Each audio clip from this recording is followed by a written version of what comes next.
Wait.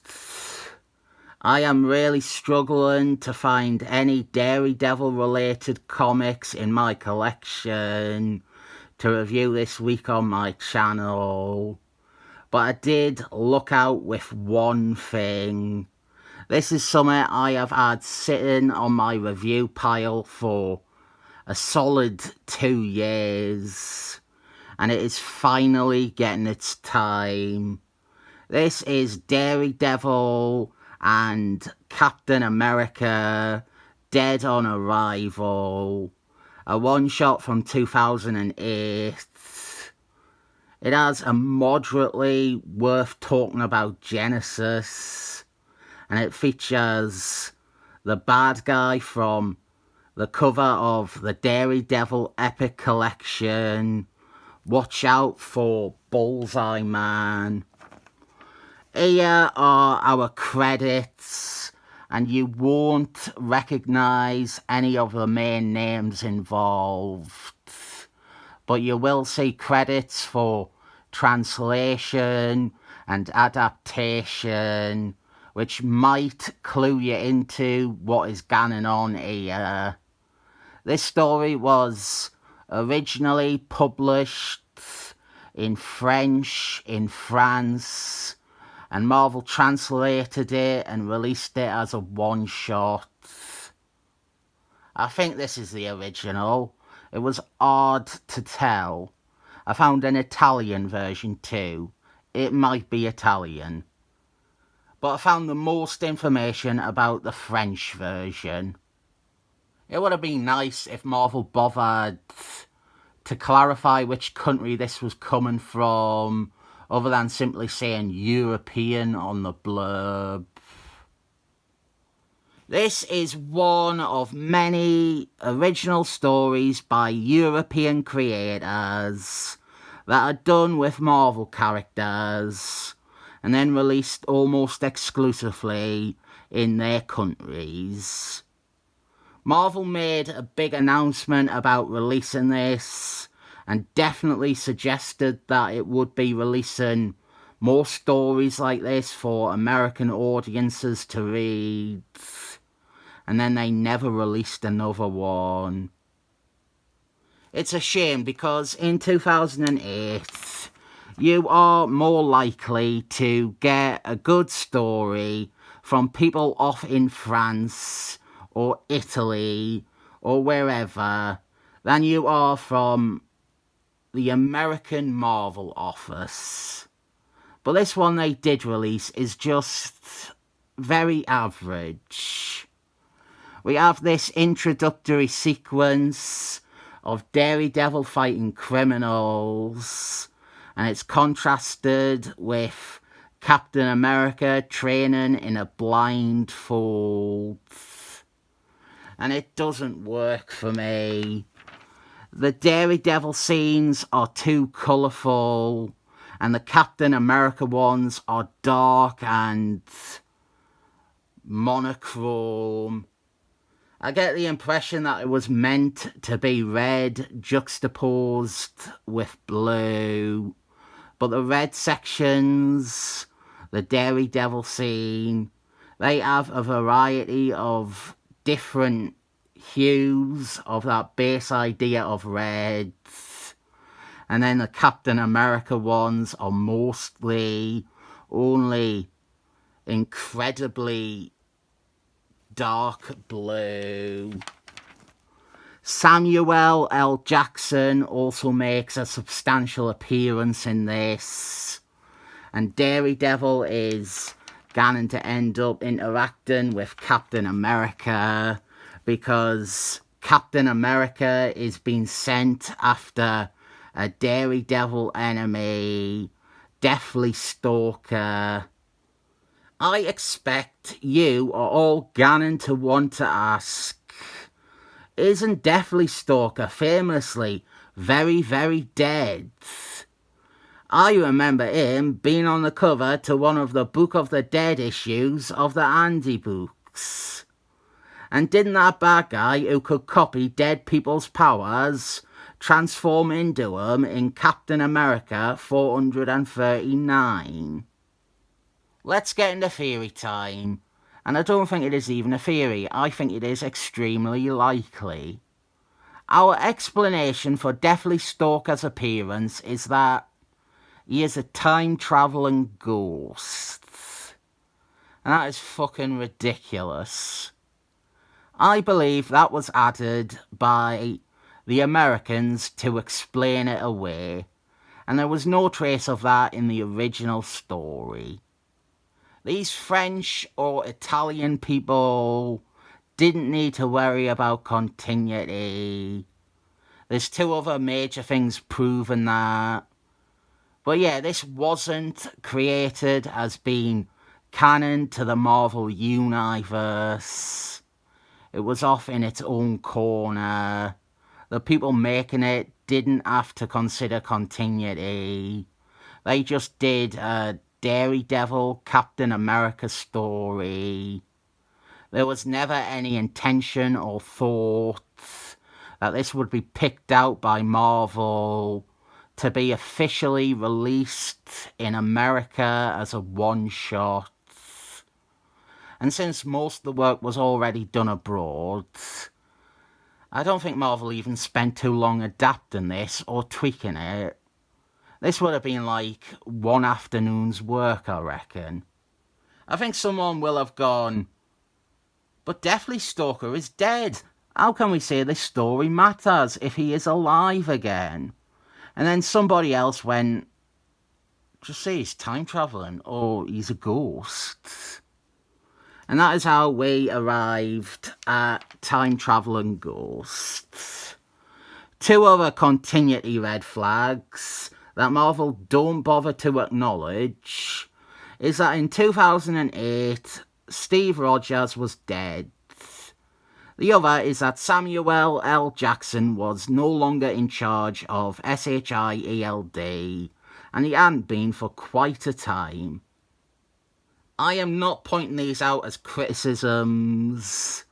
I am pointing them out because, to me, this is something that makes stories like this, stories developed by, let's call them a third party, it makes them more appealing. You're not having to deal with the current directions of books or characters. Death-Stalker does present a problem, and so they acknowledge that in the translation. But you don't have to do so for Captain America or Samuel L. Jackson. Death-Stalker had been dead for decades, and he had a very iconic and memorable death. That does need clarification for a story like this. But a big part of the charm and appeal to this one shot is having Steve Rogers as Captain America again, or having a classically inclined Samuel L. Jackson. So our bad guy, Death-Stalker, he is a strange one. He is a bad guy I think of as somewhere between generic and good. I think what elevates him a lot in people's minds is his final story, and I will get to that, but let's start with his beginnings. Death-Stalker was created by Stanley Lee and John Coleman in Daredevil 39. That is him in the purple and white. He was originally called the Exterminator, which, had I remembered, that is what I would have been calling him instead. His first appearance was a bit wonky with regards to how the character was better moulded later. He does keep appearing in Daredevil after his debut. His gimmick becomes that he has a deft touch, and he gets a simple but effective redesign. He also made appearances in Ghost Driver and Doctor Strange. Thank God I do these history lessons, because it has given me a clue of another comic I can review. If you are wondering about the Captain America connection, so am I. I was confident that Death-Stalker appeared in a single issue of Captain America, a fill-in issue around the time that the search for Steve Rogers, the Corporation Saga, and the KKK story were wrapping up. But apparently, I have completely invented a fill-in issue in my head. It wasn't a very good issue, but that is okay because it doesn't exist. I think our connection is that Captain America was in the Slums Mackenzie Daredevil story, which brings us to Death-Stalker's death. Slums Mackenzie had this neat little story with Death-Stalker, and the final part was drawn by Hank Miller, and it featured Death-Stalker dying. I have already shown the sequence where he died, so here is a sequence from Iron Man 220 that rips it off wholesale.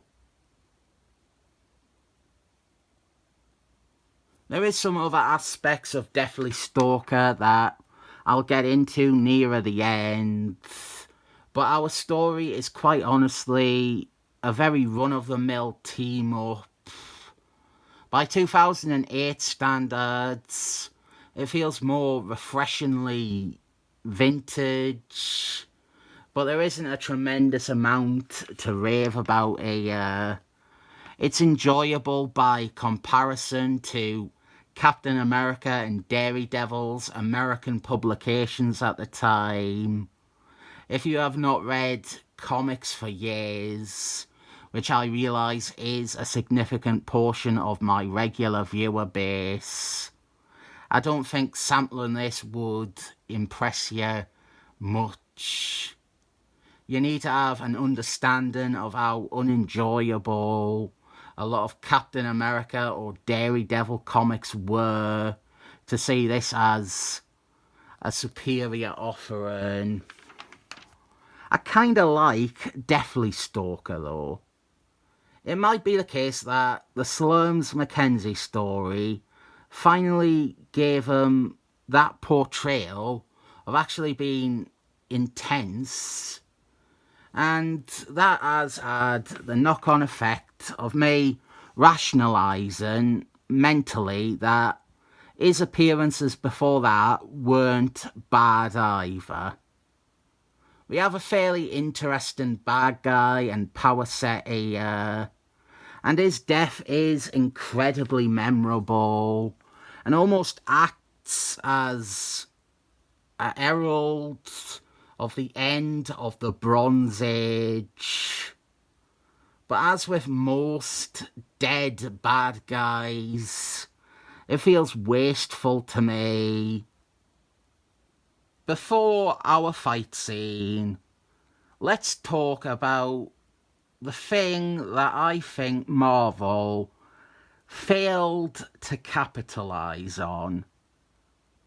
Months, heck days, before I quit reading New Marvel Comics Forever, there was a miniseries I was reading called Villains for Hire.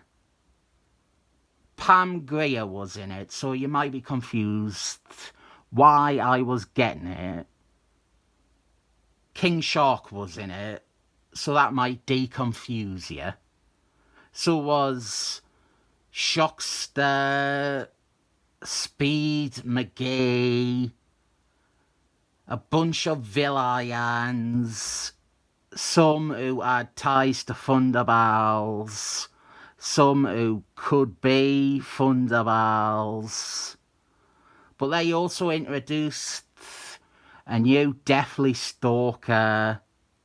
The Force is female this time. It was a woman. Now, I need to confess, I never read issue 4 of that miniseries. I never read the final part. I was out by then. That is how severe my breakup with Marvel was. I didn't even finish a story with one part left. In that final part, there might have been some reveal about the new Death-Stalker or some information, but up to that point, we knew nothing about her. I thought it was the best way to continue having a Death-Stalker without undoing his death. I would have assumed she's maybe his illegitimate daughter or something like that. I do know, however, that she never appeared again. Her real name has never been revealed. I would say more wasteful than killing off the original, having a replacement that has never been used again. In conclusion, I support women and female Death-Stalkers, and maybe she can be in my imaginary, critically praised Captain America run for a fill-in issue that doesn't exist. So Daredevil confronts Death-Stalker in a graveyard, obviously reminiscent of Death-Stalker's death in a graveyard in Daredevil 158. We get some trippy psychedelia from Daredevil's point of view, and it causes Daredevil to get a bit crazy in the brain all. And so he ends up fighting Captain America because all of his senses are screwy since he has been doped up on goofballs. Captain America versus Daredevil. I will say this is more of a Daredevil story. It is always the case whenever there is a story where it is Captain America and another hero sharing the headline spot. Captain America is never the main one. He's always the secondary character. I'm about done with things to say here. Well, we've got the blurb on the back explaining where the story comes from, but not where from specifically. Do I recommend it? Probably not. I'll give it a 7 thumbs up at least.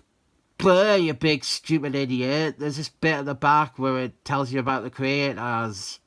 Italy. It's from Italy.